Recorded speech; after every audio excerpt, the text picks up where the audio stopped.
में आप यहाँ कुंभ पे जुटे हैं, महाकुंभ पे सभी संत जन आए हैं, तो कुंभ के विषय में आप क्या कहेंगे?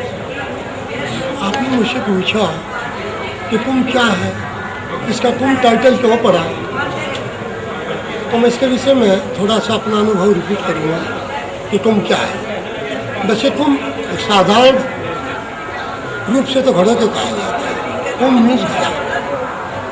जैसे घड़ा अपने अंदर जल को समो के रखता है और उसको एकत्रित करता है, वैसे हम संत जन इस तीर्थ पर आकर के अपने को एकत्रित होके और धर्म का प्रचार, धर्म का प्रचार करते हैं।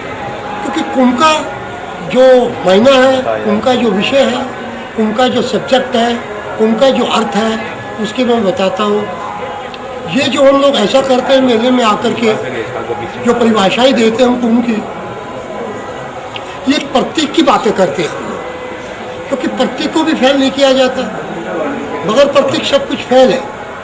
अगर ऐसे फंक्शन नहीं होंगे, ऐसी धर्म चर्चाएँ नहीं होंगी, गुरुद्वारे नहीं होंगे, मंदिर नहीं होंगे, मस्जिदें नहीं होंगी, गिरजाघर नहीं होंगे, शौचालय नहीं होंगे, तो धर्म की चर्चा कहाँ से उठेगी? धर्म तो लोप हो जाएगा। इसलिए हमको इनका प्रतीक देना पड़ता है। अभी आपने अपने बुखार में इनसे मुझे पूछा कि कुंभ क्या है। कुंभ कहते हैं घड़े को, और असली कुंभ उसका ये है पूरक। पूरक किस लिए पूरक है और किस लिए हम लोग जो स्नान करते हैं, किस लिए हम अमृत पान करते हैं, किस लिए उसको अमृत का छक्का कहते हैं। हमारे अंदर प्राण अपान दो वायु काम करती है, जिनके अंदर नाभि है, और जब हम अपने प्राण अपान वायु को कुंभ के द्वारा जब अपने आप को सांसों ध्वनि को खींचते हैं, तो घड़े रूप इस कुंभ के अंदर हमारी प्राण और अपान दोनों वायु एकत्रित हो जाती है, और वहाँ वहाँ जा कर के उस कुंभ का सिकुड़ी इंद्रियों का, और वहाँ हम अपने अंदर एक मधुर स्नान करते हैं। असली कुंभ तो ये है।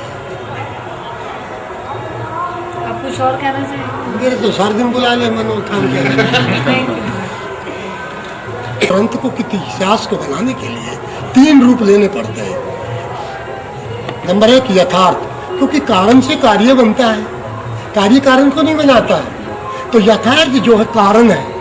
नंबर 2 रोचक, उसमें इंटरेस्ट होना चाहिए, नहीं तो हिस्ट्री को पढ़ेगा कौन। नंबर 3 भयानक, डरावनी, दहशत। ये 3 चीज रूप लेके हमारा जो है इतिहास बनता है, और उनको हम लोगों के सामने रखते हैं। और यथार्थ होता है इसके अंदर 10 ग्राम, और रोचक होती है 20 ग्राम, और भयानक होती है उसके अंदर 30 ग्राम। पूरा लिटरेचर बनता है। क्यों? जैसे मैं एक उदाहरण देता हूँ, किसी के साथ झगड़ा हो जाता है, और उस झगड़े में जो थोड़ा सा बॉन्ड पड़ता था अपने प्रतिद्वंदी से, वो उसको चाटा लगा देता है, और प्रतिद्वंदी ने जाकर पुलिस में उसकी FIR लॉन्च कर दी। अच्छा, इसने मुझे चाटे मारे, पुलिस आके उसको पकड़ ले गई। पकड़ ले जाने के बाद में दोनों की वो वकील खड़े हो गए, दोनों की हियरिंग पड़ेगी। मजिस्ट्रेट ने अपना वर्डिक्ट दिया कि तुमको मैं पनिशमेंट देता हूँ, तुमने ये गलत किया। उसे वो जो था सेटिस्फाइड नहीं आया, उसने जो था हाई कोर्ट को चैलेंज कर दिया। जब हाई कोर्ट के अंदर 2 एडवोकेट, 2 अधीक्षता इकट्ठे हुए, तो 50 पन्नों की फाइल बन गई थी। लेकिन 50 पन्नों का तो काम ही नहीं था। उसने गंदे शब्द किए, उसने चाटा मार दिया। बात तो इतनी थी, 50 पन्नों की तो कोई बात नहीं थी। तो इसीलिए हमने धर्म के प्रतीक को पुजवाने के लिए रोचक, यथार्थ, भयानक तीनों को भरना पड़ता है, नहीं तो कोई सुनने वाला, जानने वाला वैसे नहीं होगा। इससे बढ़िया आपको कुंभ में कोई नहीं बताएगा, कहीं चलेगा। साधु सूरमा किसी के पच्चीनों पे नहीं चलते, उनका अपना समय अनुभव होता है। और किसी के पच्चीनों पे चलोगे तो बस वो वही रहेगा जो उस बैठ को बोल रहे हैं।